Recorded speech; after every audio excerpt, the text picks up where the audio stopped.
Hello नमस्ते प्रणाम भाई लोग। तो कैसे उम्मीद करते हैं आप लोग अच्छे होंगे, मस्त होंगे, स्वस्थ होंगे। और सबसे पहले मैं आप लोग गुड न्यूज बता देना चाहता हूँ। वो गुड न्यूज पहले बाद में बताऊंगा। पहले आप लोगों को कुछ वीडियो दिखाया था, पहले आप लोगों को वीडियो देखिए, फिर मैं उस बारे में बात करने वाला हूँ।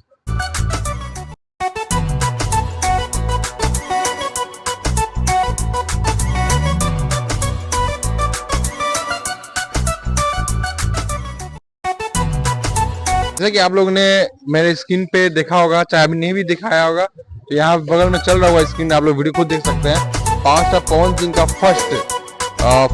फर्स्ट हम लोग सावन बोलबम सावन गीत बोल सकते हैं। Power star Pawan Singh finally आ चुका है, जो कि गाने का बोल है, आप लोग पढ़े होंगे चाहे नहीं पढ़े, मैं फिर भी बताता हूँ। गाने का बोल है हरियर चूड़िया खातिर, जो कि एकदम बेहतरीन गाना है भाई। मैं क्या बताऊँ, मतलब गाना जब जो आने वाली है ना, पावर स्टार पवन सिंह एकदम दमदार गाना, वो भी टी सीरीज से गाना आने वाला है।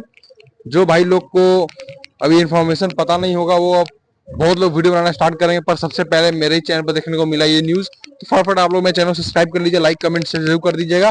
और मिलते हैं नेक्स्ट वीडियो के साथ पावर स्टार पवन सिंह का दूसरे सावन गीत के साथ।